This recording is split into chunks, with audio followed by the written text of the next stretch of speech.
அழைக்கிறான் மாதவன்.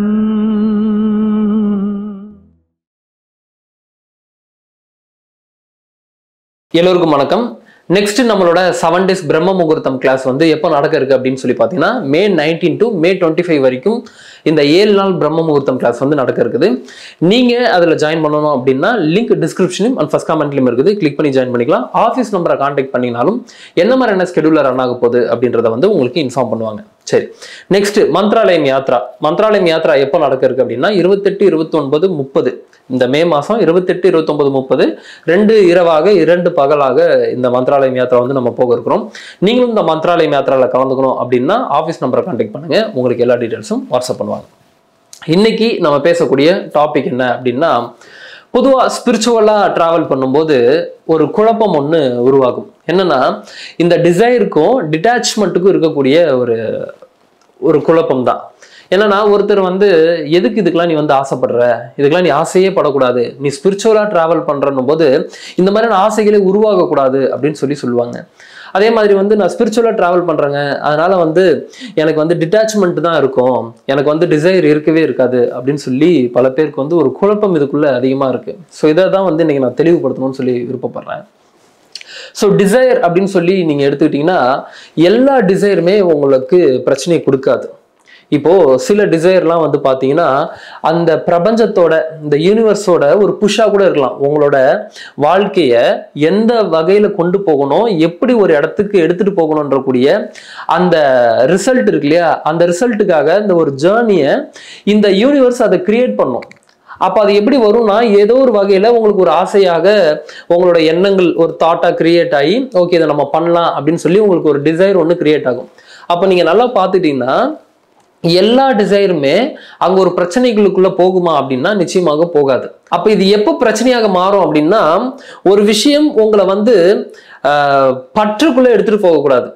இப்போ இது இருந்தாதான் எனக்கு அப்படின்ற மாதிரியான ஒரு பற்றுக்குள்ள எடுத்துட்டு போகுதுன்னா இந்த டிசைர் வந்து உங்களுக்கு ஒரு பிரச்சனையை கொடுக்க ஆரம்பிக்கும். அதே மாதிரி எப்போ வந்து நீங்க ஒரு பயத்திலேயோ இல்ல வந்து ஒரு ஈகோலையோ இல்ல இன்செக்யூரிட்டிலையோ ஒரு ஆசையை நீங்க கிரியேட் பண்ணி நீங்க வளர்க்குறீங்களோ அது நிச்சயமாக உங்களுக்கு ஒரு ப்ராப்ளமேட்டிக்கான ஒரு விஷயத்துக்குள்ளதான் எடுத்துட்டு போகும். அதே மாதிரி இன்னொரு விஷயம் சொல்லணும் அப்படின்னா, நீங்க ஒரு பீஸ் ஃபீல் பண்றீங்க இல்லையா, ஒரு மன நிம்மதி ஃபீல் பண்றீங்க இல்லையா, அந்த மன நிம்மதி எனக்கு இது இருந்தாதான் நடக்கும் அப்படின்னு சொல்லி நீங்க ஒரு விஷயத்தை கிரியேட் பண்ணிட்டீங்கன்னா, இந்த மன நிம்மதி எனக்கு இதெல்லாம் நடக்கணும் அப்படின்னா தான் எனக்கு மன நிம்மதி இருக்குன்ற மாதிரி ஃபீல் பண்ணிட்டீங்கன்னா நிச்சயமாக இப்போ டிசைர்னு சொல்லக்கூடிய ஒரு ஆசை உங்களை பிரச்சனைகளுக்குள்ள நிச்சயமாக கொண்டு போகும்.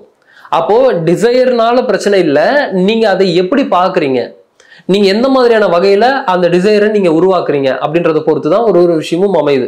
அதே மாதிரி இந்த டிட்டாச்மெண்ட்டுக்குள்ள நம்ம போவோம். அப்ப இந்த டிட்டாச்மெண்ட் அப்படின்னு சொல்றது நான் எதை சொல்றேன்னா, இங்க பாருங்க, இப்போ ஒரு விஷயம் செய்றீங்க, அந்த விஷயத்தினால வரக்கூடிய அவுட்கம் இருக்கு இல்லையா, அந்த அவுட்கம் எனக்கு எந்த ஒரு வகையிலும் பாதிப்பு கொடுக்காம இருக்கணும், அதை ஏற்றுக்கொள்ளக்கூடிய நிலையில இருக்கணும்.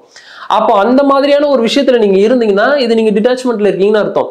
ஆனா ரிசல்ட் வந்து எனக்கு இப்படி இருக்கு, ஆனா இந்த ரிசல்ட்னால நான் பாதிக்கப்படுறேன் அப்படின்னா நிச்சயமாக நீங்க அதுல லாக் ஆயிருக்கீங்கன்னு அர்த்தம். அப்ப அந்த அவுட்கம்னால உங்களுக்கு ஒரு ஃப்ரீடம் ஃபீல் ஆகுது அப்படின்னா நிச்சயமாக பிரச்சனையை கொடுக்கும். இப்ப அந்த அவுட்கம் எதுவாக வேணா இருக்கட்டும், நான் செய்ய வேண்டிய ப்ராசஸ் செஞ்சேன், நடக்க வேண்டிய விஷயம் இறைவன்கிட்ட இருக்குன்னு சொல்லி எப்ப இதை விட கத்துக்கிறீங்களோ அப்பதான் உங்களுக்கு அங்க ஒரு நிம்மதியை பிறக்க ஆரம்பிக்கும். அதே மாதிரி நீங்க மத்தவங்க கிட்ட நீங்க கொடுக்கக்கூடிய அன்பு இருக்குன்னு வைங்களேன், இப்போ வந்து நான் இவங்களுக்கு இதெல்லாம் செய்யறேன் ஆனா அவங்க எனக்கு எதுவுமே செய்ய மாட்டாங்கன்னு சொல்லி அங்க ஒரு தேவையோட அடிப்படையில நீங்க ஒரு விஷயத்த செஞ்சீங்கன்னா அது உங்களுக்கு பிரச்சனையை கொடுக்கும். அப்ப இதுதான் வந்து நீங்க அட்டாச் ஆகுறீங்கன்னு அர்த்தம். நான் இதெல்லாம் கொடுக்குறேன் ஆனா இதெல்லாம் எனக்கு இவங்க கொடுக்க மாட்டாங்க, இதெல்லாம் இந்த கணவன் மனைவிக்குள்ள அதிகமாக பார்க்கலாம். அதே மாதிரி வந்து பாத்தீங்கன்னா நிறைய உறவுகளுக்குள்ள, இப்போ ஃப்ரெண்ட் சர்க்கிள்குள்ளேயே வந்து பாத்தீங்கன்னா இதெல்லாம் நான் அவங்களுக்கு செஞ்சிருக்கேன் ஆனா ரிட்டர்ன்ஸ்ல எனக்கு அவங்க எதுவுமே செய்யல அப்படின்னு சொல்லக்கூடியது எல்லாமே அட்டாச்மெண்ட்.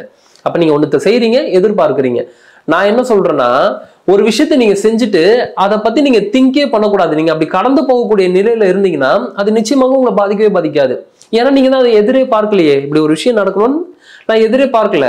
அப்ப அது நடந்தா எனக்கு சந்தோஷம் தான், நடக்கலனாலும் அதை பத்தி நான் கேரே பண்ணல, அப்ப அது எனக்கு ஒரு பிரச்சனையாவே தெரியாது. நல்லா கவனிச்சு பாத்தீங்கன்னா அந்த குடும்பத்துக்குள்ள சில பிரச்சனைகள்லாம் வரும்போது அவன் எப்படி அதெல்லாம் சொல்லலாம், இதெல்லாம் உனக்கு வந்து பிரச்சனையாவே தெரியலையா அப்படின்னு சொல்லி யாராவது வந்து கேட்கும்போது அந்த மாதிரியான ஒரு பாயிண்ட் ஆஃப் வியூல நீங்க திங்க் பண்ணியே பார்க்காதப்போ அது உங்களுக்கு பிரச்சனையாவே இருக்காது. ஆனா அவங்க சொல்லி அந்த மாதிரியான ஒரு பாயிண்ட் ஆஃப் வியூல நீங்க திங்க் பண்ணி பார்க்கும்போது அது ஒரு பிரச்சனையாக தெரியும். அப்ப என்னன்னா, நீங்க என்ன மாதிரியான பார்வையை நீங்க பார்க்குறீங்க, அவ்வளவுதான். அப்ப அந்த பார்வையை நீங்க மாத்தினீங்கன்னா இங்க ஒரு பிரச்சனையை உங்களுக்கு கொடுக்க ஆரம்பிக்குது. அப்ப இந்த டிட்டாச்மெண்ட் அப்படின்னு சொல்லக்கூடியது வரக்கூடிய அவுட்கம்னால நான் பாதிக்கப்படாம இருக்கிறேன்னா தாராளமா நீங்க பாட்டு ப்ரொசீட் பண்ணி போயிட்டே இருக்கலாம். அப்ப அந்த லவ்வுமே சரி, கொடுக்கக்கூடிய தன்மையும் சரி, எல்லாமே இந்த எதிர்பார்ப்பின் அடிப்படையில வந்துகிட்டே இருக்குன்னா உங்களுக்கு பிரச்சனையை கொடுக்கும். அப்போ இந்த பிரச்சனையில நான் மாட்டாம இருக்கணும், இதை நான் பிராக்டிக்கலா நான் பேலன்ஸ் பண்றதுக்கு என்ன மாதிரியான விஷயங்கள் நான் பண்ணணும் அப்படின்னா ரொம்ப சிம்பிளான சில ஸ்டெப்ஸ் இருக்குது. அதை நம்ம ஃபாலோ பண்ணா இந்த டிட்டாச்மெண்ட்டை நீங்க வந்து ஈஸியா அச்சீவ் பண்ணலாம். ஃபர்ஸ்ட் விஷயம் என்ன அப்படின்னா, நீங்க ஒரு ஆசைப்படும் போது அது உண்மையாவே அந்த ஹையர் செல்ஃப்ல இருந்து வருதா, இல்ல வந்து என்னோட ஈகோ இந்த ஒரு டிசைரை வந்து தூண்டுதா அப்படின்னு சொல்லி நீங்க கொஞ்சம் கவனிச்சுக்கணும். இதை நீங்க கவனிக்கலைன்னா உங்களை எங்கேயோ கொண்டு போய் நிறுத்திடும், பெரிய பிரச்சனைக்குள்ள நீங்க மாட்டிப்பீங்க. அப்போ உண்மையாவே இந்த பிரபஞ்சம் என்ன கைட் பண்ணுது அப்படின்னா ரொம்ப சூப்பர்.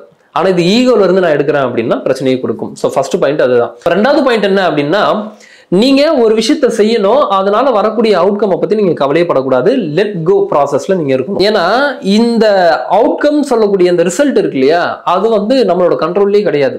அது இயற்கை, இந்த பிரபஞ்சம், இந்த யூனிவர்ஸ் அதை வந்து டிசைட் பண்ணும்.